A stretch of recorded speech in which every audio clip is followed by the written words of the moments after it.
எல்லாருக்காகவுமே வாங்கியாச்சு. ஸோ உங்களுக்கும் வந்து இந்த மாதிரி ஒரு ஃபுல்ஃபில்டான ஷாப்பிங் எக்ஸ்பீரியன்ஸ் வேணும்னா கண்டிப்பாக வேலவன் ஸ்டோர்ஸ் உஸ்மான் ரோடுக்கு வாங்க. தேங்க்யூ. காலத்தின் பேரன்பும் பெரும் ஆசீர்வாதங்களும் நம் அனைவருக்கும் முழுமையாக கிடைக்கட்டும். உங்கள் அனைவருக்கும் என் அன்புகளும் இந்த நிகழ்விற்கு என்னுடைய வாழ்த்துக்களும். 2005 ராம் திரைப்படம்.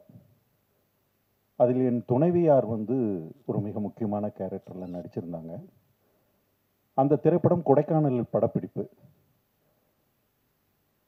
போயிட்டாங்க. அங்கிருந்து பல நாள் எனக்கு ஃபோன் பண்ணி பேசுவாங்க. ராத்திரி 2 மணிக்கு ஜீவா எண்ணெயை வச்சு குளிரில் ரத்த கலரியாக படம் எடுத்துக்கிட்டு இருக்காரு. குத்துப்பட்டு கிடக்க ஷிஃப்டிங் சொல்கிறாரு. அதுக்கு பிறகு என்னங்க இவர் என்ன இப்படி வந்து மாட்டிக்கிட்டனே அப்படின்னு ரொம்ப அங்கிருந்து ஃபோனு. எனக்கு அமீரை பற்றி முன்னாடியெல்லாம் எனக்கு தெரியாது. ஏன்னா அது பழக்கம் இல்லை, நட்பும் இல்லை. நான் சொன்னேன், இல்லை ஒரு இயக்குனர் அது ஏதோ ஒரு மூடில் எடுக்காரு. நம்ம அது வந்து இந்த பக்கம் பொண்டாட்டி நடிகை, அந்த பக்கம் ஒரு செஞ்ச தொழில் இயக்குனருடைய அந்த மனநிலை, இந்த ரெண்டுக்கு நடுவில் சித்திக்கிட்டு நான் இயக்குனர் பக்கம் பேசினா நீங்கள் எப்போதுமே டெக்னீஷியனை தான் பேசுவீங்கன்னு ஃபோனை வச்சுருவாங்க. சரி, இவங்களுக்கு ஆதரவு தோணுன்னா நம்ம உள் மனசாட்சி குத்திக்கிட்டே இருக்கும். என்னடா இது இப்படி ஒரு இவங்களை வந்து நம்ம பொய்யா சொல்ல வேண்டியது, சமாதானப்படுத்த வேண்டியதே இருக்கேன்னு. அந்த திரைப்படம் பண்ணிக்கிட்டு இருக்கும்போது அவர் தான் தயாரிப்பாளர். சசி வந்து அதில் உதவியாளராகவும் அசோசியேட்டாகவும் இருந்தவர்.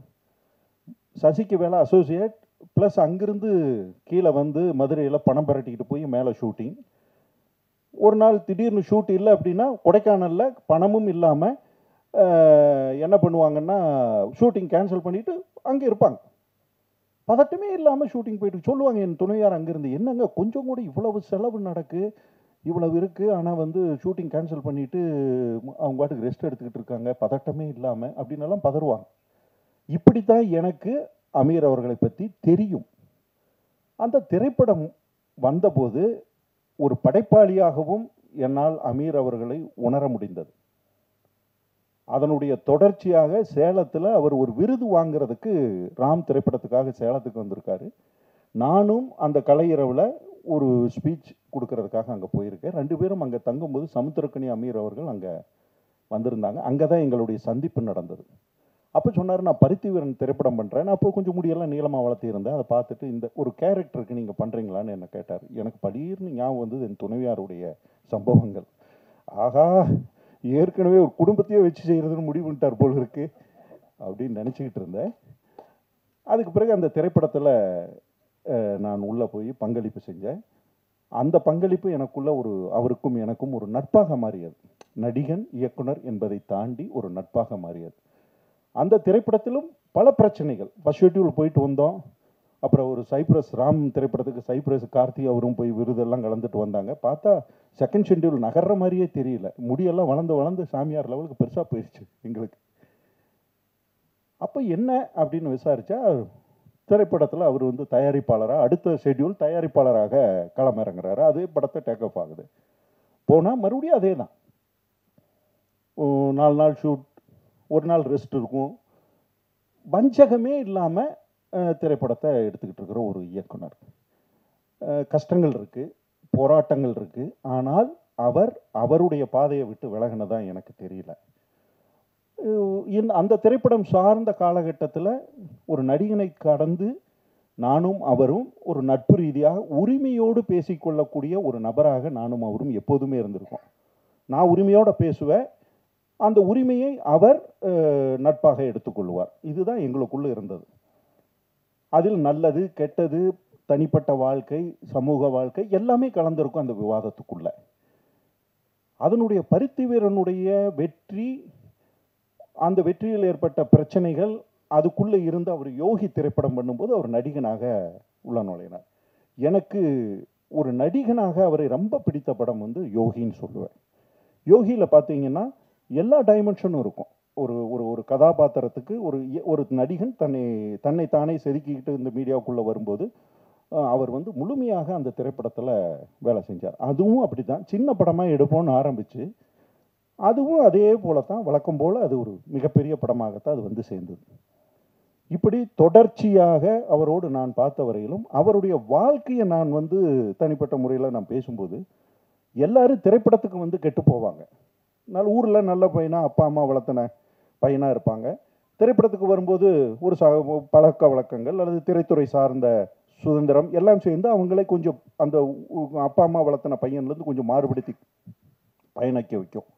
ஆனால் இவரை பொறுத்தவரையில் உள்டா, சென்னைக்கு வர்றதுக்கு முன்னாடி வரையில் எல்லா தப்பும் பண்ணுன ஒரு பொறுக்கி அவர். அப்படித்தான் மதுரை வாழ்க்கை இருந்திருக்கு. ஆனால் சென்னை திரைத்துறைக்குள்ள வரும்போது மிக சிறந்த ஆன்மீகவாதியும் தனி மனித ஒழுக்கத்தோடும் இருக்கிற ஒரு பார்வைக்காக வந்துடுறார். ரொம்ப ஆச்சரியம் அது. அந்த திரைத்துறைக்குள்ள வந்த காலகட்டத்தில் இருந்து எனக்கு ஒரு ஆரம்ப காலகட்டம் தெரியல அவரை. ஆனால் ராம் அப்படிங்கிற படத்தினுடைய தொடர்ச்சியை எனக்கு தெரியும் போது முன்னாடி அவருடைய வாழ்க்கையை பற்றி பாலா வந்து என்னுடைய அரை நண்பர் இயக்குனர் பாலா. அப்போ பாலாவும் இவரும் மதுரையில் நண்பர்கள். அப்போ அந்த அந்த ஒரு சுற்றுவட்டத்தில் அப்படி வரும்போது எனக்கு இவங்களுடைய வாழ்க்கையை பற்றி முன்ன பின்ன தெரிஞ்சுக்கிறதுக்கான சந்தர்ப்பங்கள் அமையுது. அப்படி பார்த்தா மதுரை வரையிலும் ஒரு வாழ்க்கை, மதுரைக்கு பிறகு பாட்ஷா மாதிரி ஒரு ஃபர்ஸ்ட் பார்ட் 1 செகண்ட் பார்ட் 1. அப்போ செகண்ட் பார்ட் எடுக்கும்போது நான் பழக்கங்கள் அங்கே தான் எனக்கு வருது. தனி மனித ஒழுக்கமும் இறை அச்சமும் ஒரு நேர்மையாக தன்னை பயணித்துக் கொள்ள வேண்டும் என்கின்ற அந்த பார்வையும் அவருக்குள் தொடர்ச்சியாக இருந்திருக்கு. நான் இதுவரையிலும் அவர் பார்த்துக்கிட்டு வந்ததில்லை. அவர் அந்த பார்டரை எதுக்காகவும் கடக்க விரும்பல. பணத்துக்காகவோ புகழுக்காகவோ அல்லது இதை விட்டால் நமக்கு கிடைக்காது அல்லது அவங்க மேலே பொறாமைப்பட்டோ எதுலேயுமே அவர் தன் தனி மனித ஒழுக்கத்தை விட்டு கொடுக்கவே இல்லை. அப்படி எனக்கு தோணும் போது தான் காலம் ஒரு இன்னைக்கு வந்து அவருக்கு ஒரு செக் வைக்கும்போது என்னால் அதை ஏற்றுக்கவே முடியல. ஏன் ஏற்றுக்க முடியலன்னா, நான் பார்த்த நபர், நான் பழகிய வரையிலும் நான் பகிர்ந்துகிட்ட வரையிலும் இவ்வளவு ஒரு கட்டுக்கோப்பான ஒரு நபர் இதை செய்திருக்க வாய்ப்பே இல்லை, இதற்கு துணை போயிருக்க வாய்ப்பே இல்லைன்னு நான் உறுதியாக நம்புகிறேன். அந்த நம்பிக்கை வெறும் ஏதோ பழக்கத்துக்காக இல்லை. நான் ஒரு பார்வை ஒரு சமூக பார்வையாகவும் ஒரு சமூகத்தினுடைய நபர்களை அப்சர்வ் பண்ணுற பார்வையிலையும் பார்க்கும்போது எனக்கு அது ரொம்ப தோணிக்கிட்டே இருக்கும். அப்போது இந்த சம்பவங்கள் நடக்கும்போது அல்லது இந்த சம்பவத்தினுடைய மையப்புள்ளியாக சில விவாதங்கள் வரும்போது அவருடைய அலுவலகத்தில் நான் போய் நோன்பு கஞ்சி குடிச்சிட்டு அவங்களோட உட்காந்து அதே போல் முன்னாடி எப்படி இருப்போமோ யதார்த்த லைஃப்பில் அதே போல் சிரித்து காமெடி பேசி கும்மாளமாக இருந்துட்டு தான் வர்றோம். அந்த லைஃப் தான் தொடர்ந்தது. பதட்டம் இல்லை. ஒரு இவ்வளவு பெரிய பிரச்சனையெல்லாம் இல்லது இவ்வளவு ஒரு பெரிய அட்டாக், நம்ம எதிர்பாராமல் ஒரு பெரிய அட்டாக் வந்து நம்மளை தாக்கும்போது நம்மளாம் நிலை குலைந்து போயிடுவேன். நானெல்லாம் இருந்தால் செதஞ்சிருவேன். உண்மையை சொல்ல போனால் என்னையெல்லாம் 10 பேர் ஆறுதல் இலவுடு மாதிரி எதையாச்சும் சொன்னா தான் நான் தாங்குவேன்னு நினைக்கிறேன். ஆனால் அவர் மிக நிதானமாக தன்மேல் இருக்க மிகப்பெரிய நம்பிக்கையோடு அதை கடந்து சென்ற விதம் இருக்கு இல்லையா. எனக்கு வந்து இஸ்லாம் நான் வந்து மார்க்கமாக பின்பற்றிய அந்த சமூகத்துக்குள் இல்லை என்றாலும் இஸ்லாத்தை நான் படித்தவன், புரிந்து கொண்டவன். குறிப்பாக நபிகள் நாயகத்தினுடைய வாழ்க்கை, உமர், அபுபக்கர், இப்படி நான் பலதும் சொல்லுவேன். பக்ரு போர்னு ஒரு போர் வந்து இஸ்லாத்தில் மிக முக்கியமான அந்த காலகட்டத்தில் மிகப்பெரிய போர். அது அங்கே வந்து நபிகள் நாயகம் வந்து அந்த போரை அணுகிய விதமும் அந்த கால சூழ்நிலையில் நபிகள் நாயகத்தினுடைய மனநிலையும் எனக்கு இந்த சந்தர்ப்பத்தில் இருக்கும்போது அதெல்லாம் நான் உதாரணங்களாக அப்படி ஒப்பிட்டு பார்க்குற அளவுக்கு எனக்கு சந்தர்ப்பங்கள் அமைஞ்சது இங்கே பார்க்கும்போது. அந்த சூழ்நிலையில் இந்த திரைப்படம் வந்து நான் இந்த திரைப்படத்தில் நடித்தேன் அப்படின்னு வச்சுக்கிட்டு கடந்த காலம் சொல்லுங்க. ஆரம்ப கால திரைப்படத்தில் ஸ்கிரிப்டில் நான் இருந்தேன். தேனியில் ஷூட் பண்ணப்பட்டது. முதல் ஷெட்யூலில் நான் போய் நடித்தேன். பாபா எனக்கு பணமெல்லாம் கொடுத்து கூட்டிகிட்டு போய் நல்ல ரூம் போட்டு நடித்தோம். இப்போ கதை நாயகி இருக்காங்களே, அவங்களுக்கெல்லாம் இப்போ என்னை ஞாபகப்படுத்தி பார்த்தா தெரியுமான்னு கூட தெரியல. அந்த சூழ்நிலையில் ஃபர்ஸ்ட் ஷெட்யூல் வந்து ஒரு கதையே வந்து ரொம்ப ஒரு கிராமத்துக்குள்ளே நடக்கிற ஒரு அரசியலை மட்டும் மையப்படுத்தி ஒரு ஸ்கிரிப்ட் இருந்தது. சுவாரஸ்யமாக, ஹியூமராக எல்லாம் அப்படியெல்லாம் மிக்ஸ் பண்ணி தான் அந்த கதைக்களம் இருந்தது. உண்மை சரியாக சொல்லப்போனால் பாக்யராஜ் சாருடைய ஆரம்ப கால படங்கள் இருக்கும் இல்லையா, அந்த பேட்டர்னில் இருந்தது அந்த ஸ்கிரிப்ட். ஆனால் அந்த ஸ்கிரிப்டை எடுத்து போயிட்டு ஃபர்ஸ்ட் ஷெட்யூல் முடிச்சு வரும்போது அது இந்த ஸ்கிரிப்ட் என்ன டிமாண்ட் பண்ணுதுன்னா, இதே கதைக்களம் கொஞ்சம் பிரம்மாண்டப்படுத்திக்கணும், அதில் இன்னும் கொஞ்சம் அரசியல் தளமெல்லாம் உள்ள ஏற ஏற கிராமத்திலிருந்து கதை கொஞ்சம் விரிவடைந்தது. விரிவடையும் போது எங்கள் கேரக்டர்ஸை அதுக்கு பிறகு டெவலப் பண்ண சூழ்நிலை இல்லை. ஆனால் அந்த இருக்கிற கேரக்டர்ஸை வச்சோம்னா ஏதோ நடிகர்கள் ஒரு சீன் 2 சீன் மட்டும் வந்து போவாங்க, அது ஸ்கிரிப்டுக்கு ரொம்ப பாதிப்பு ஏற்படுத்தும்னு எங்கள் கேரக்டர்ஸையும் முழுமையாக அந்த இடத்துல விடுபட்டு போயிடுச்சு. ஆனாலும் நான் அந்த திரைப்படத்துக்குள்ளே நடிக்கிறேன் அப்படிங்கிறதுக்காக இந்த திரைப்படத்தில் உறவுகள்லாம் கிடையாது. எனக்கு நண்பர்கள் செய்கிறாங்க, அதை எனக்கு முடிஞ்சால் நான் நடிகனாக பங்களிப்பு செய்கிறேன், இல்லைன்னா நட்பாக பங்களிப்பு செய்ய போகிறோம். அதை தாண்டி அந்த திரைப்படத்தினுடைய படப்பிடிப்புக்கோ அதுக்கும் நான் போகிற சந்தர்ப்பம் எனக்கு அமையலை. ஆனால் இந்த படத்தை முழுமையாக முடித்து நான் பார்க்கும்போது ஆதம் பாவா இதில் மிகப்பெரிய ஒரு போராளியாக இருக்காப்புல. ஏன்னா ஆரம்பிக்கும் போது ஒரு சின்ன பட்ஜெட் படம்னு நினச்சி உள்ளே நுழைஞ்சிருக்கலாம்.